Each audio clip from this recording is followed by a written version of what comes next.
We continue to monitor the evolving situation in the Middle East, where tensions remain elevated following several days of heightened military posture, diplomatic signaling, and widespread international attention.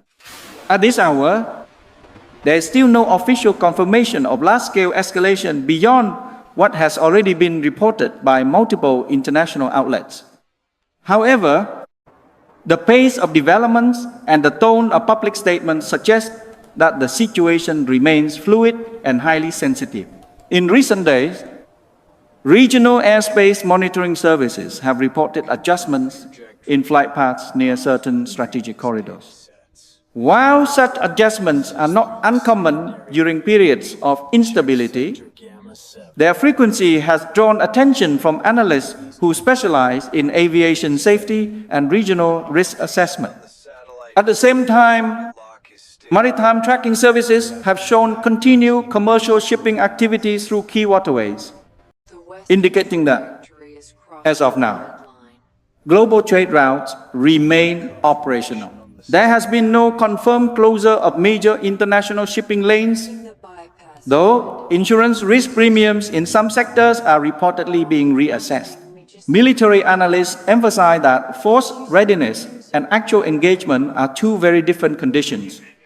When tensions rise, armed forces often elevate alert levels, reposition assets, and conduct visible exercises. This action can serve multiple purposes: deterrence, reassurance to allies, and preparation for contingencies. However, such movement alone do not confirm imminent conflict. In the current environment, much of what is being observed could fall under strategic signaling rather than operational escalation. Diplomatic channels appear to remain active behind the scene.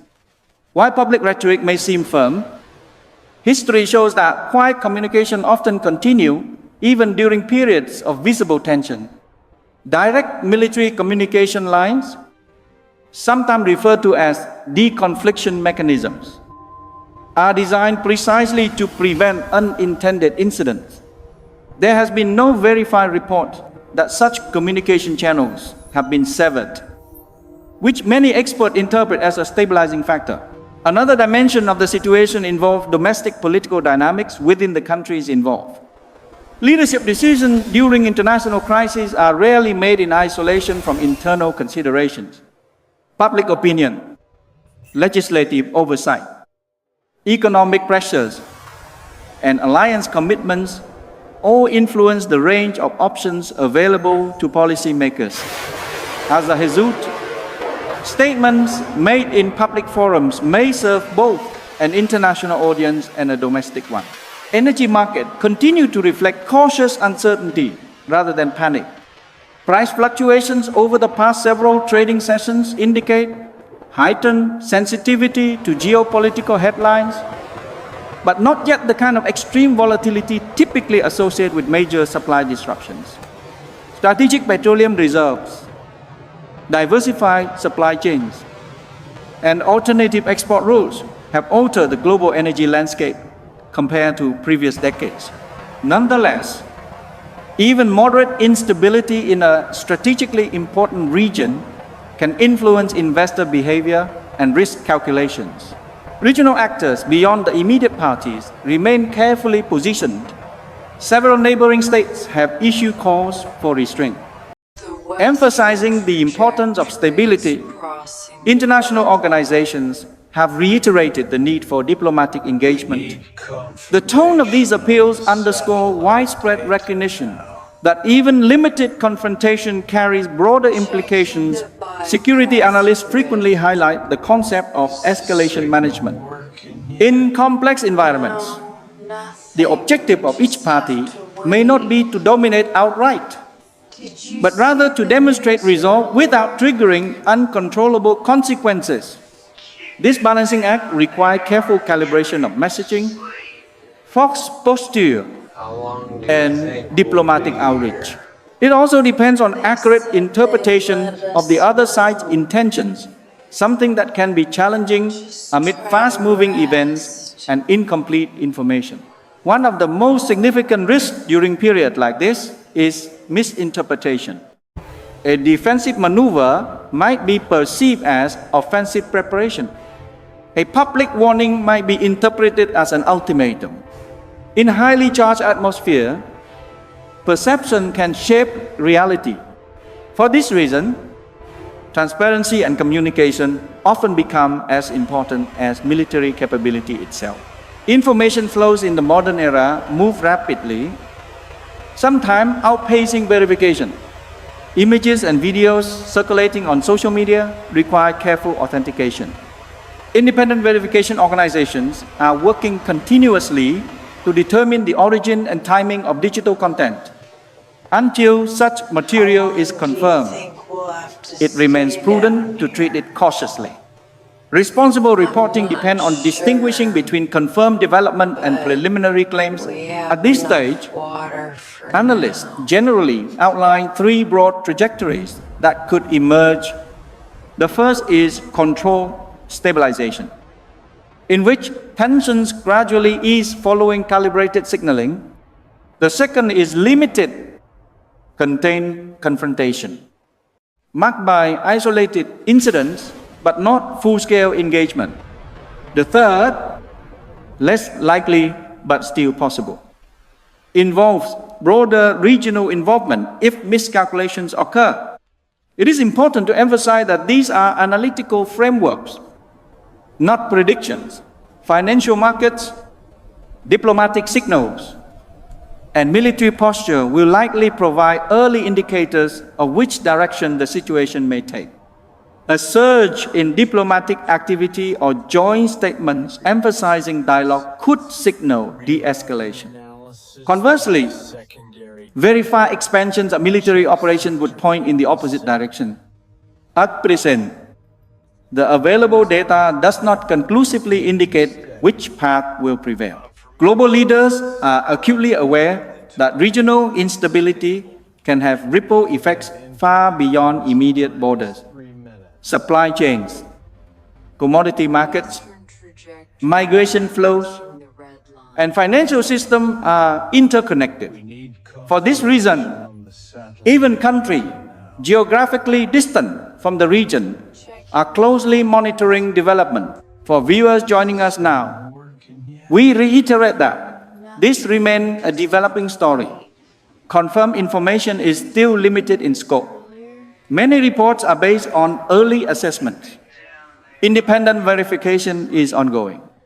The situation can evolve quickly, and conclusions drawn prematurely may require revision. Strategically, restraint can sometimes serve as a demonstration of strength. Equally, visible readiness can function as deterrent without crossing into open confrontation. The interplay between these dynamics will likely define the coming hours and days. As we continue to follow developments, our commitment remains to clarity and accuracy. We will differentiate between confirmed facts, credible reports, and analytical interpretation. In rapidly changing environments, that distinction becomes especially important. We will stay with this story and provide updates as soon as additional verified information becomes available. The coming period may prove pivotal in determining whether the current tension stabilizes or intensifies. Until then, measured analysis and careful monitoring remain essential. As development continues to unfold, observers are paying particular attention to the pace and tone of official communications. In situations marked by elevated tension, timing can be as significant as substance. A statement issued quickly after a reported event may be intended to shape the narrative early, while delayed remarks may indicate internal consultations or efforts to coordinate with allies. So far, public messaging has emphasized defense, deterrence, and stability rather than expansion or escalation. That nuance is being carefully examined by analysts looking for signals beneath the surface. Another area of focus is force posture transparency. When nations reposition military assets, satellite imagery, maritime tracking data, and aviation monitoring platforms often detect these changes. Open source intelligence communities analyze such data in near real time. In recent days, analysts have observed adjustment consistent with heightened readiness, though not necessarily consistent with immediate offensive action. It is worth reiterating that readiness does not automatically translate into engagement.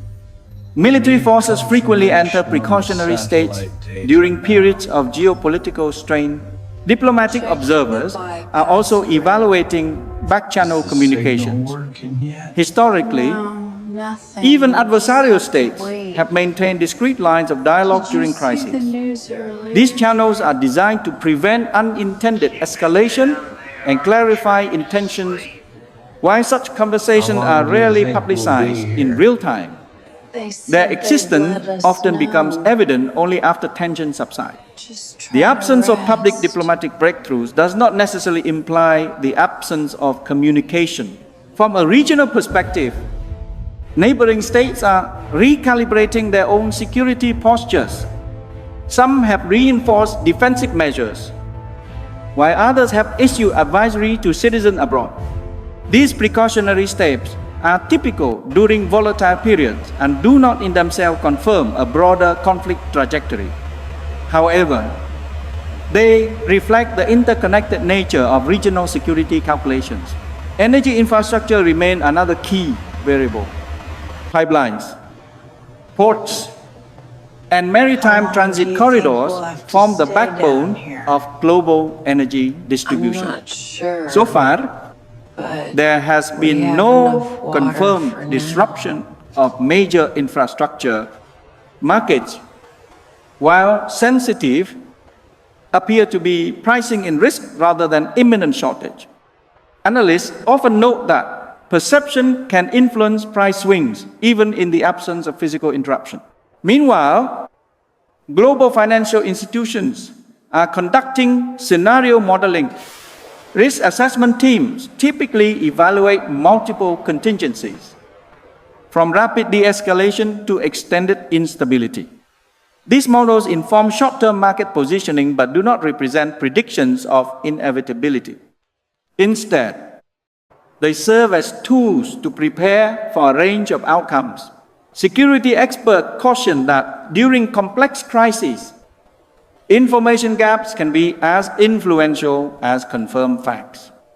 When verified data is limited, speculation can fill the void. This dynamic underscores the importance of responsible communication from both officials and media outlets. Clarity reduces misinterpretation. Ambiguity can amplify tension. Another dimension worth considering is the strategic culture of the actors involved. Different states possess distinct doctrines regarding deterrence, proportionality, and response thresholds. Understanding these frameworks can provide context to public statements and force movements. However, doctrinal interpretation is not a substitute for real-time verification. It remains an analytical lens rather than concrete evidence of intent. Alliance dynamics also play a role. When tensions rise between major actors, allied governments often consult internally and coordinate messaging. Such coordination may involve reaffirming defense commitments or encouraging restraint. Public affirmations of alliance solidarity are common during periods of strain, though they do not automatically signal expanded engagement. Technology has introduced new variables into crisis management. Cyber capabilities, unmanned systems, and long-range precision tools expand the range of possible actions short of conventional warfare. However, the presence of such capabilities does not guarantee their use. In fact, the potential consequences often reinforce deterrence logic as each side weighs the cost of escalation. As we look ahead, several indicators may help clarify direction. Official confirmation of additional military operations would represent a significant development. Likewise, formal diplomatic initiative Emergency international summit or joint communique could signal stabilization efforts. After such confirmation, observers must rely on incremental evidence rather than definitive turning points. Public sentiment within the affected countries may also influence the trajectory. In times of uncertainty, populations often seek reassurance from leadership. Messaging that emphasizes preparedness and calm can help mitigate panic. Conversely, alarmist rhetoric can intensify domestic pressure. The interplay between domestic communication and international signaling is delicate and ongoing. It is also important to recognize that crises can plateau. Not every escalation results in immediate resolution or full confrontation.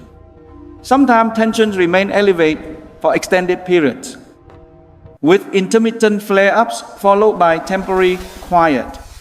Such pattern can persist while diplomatic processes unfold quietly in parallel. For viewers who may be joining at this stage, we reiterate that confirmed large-scale expansion beyond initial reported activity has not been officially verified.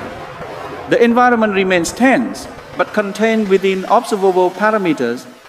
Independent verification continues to be essential. Before drawing broader conclusions, the coming hours may provide additional clarity. Governments often release statements following internal security briefings or consultations with allies. International organizations may convene emergency sessions if warranted. Until such confirmations emerge, measured analysis remains the most responsible approach. Global stability often hinges not only on capability but on decision-making restraint. The strategic calculus facing leaders involve weighing deterrence credibility against the risk of unintended escalation. History demonstrates that crises can resolve through calibrated signaling and quiet diplomacy. It also shows that misinterpretation can rapidly alter trajectories. Which pattern prevails in the present case remains uncertain. As always, we emphasize that this is an evolving situation. Verified information may expand, adjust, or clarify existing understanding. Our commitment is to distinguish confirmed developments from preliminary reporting and analytical interpretation. We will continue monitoring official releases, credible international reporting, satellite and maritime data assessments, and diplomatic signals. The objective is not speculation, but clarity grounded in verifiable information. Just try to rest.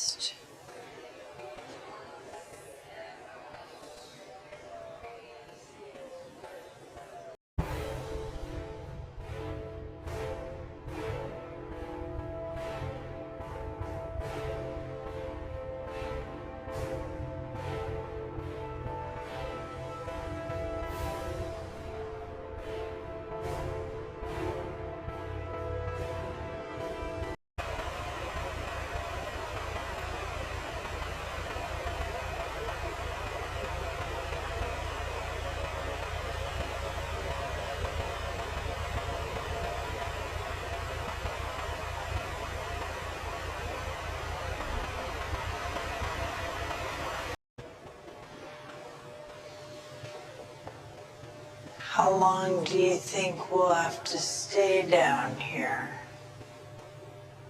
I'm not sure, but we have enough water for now.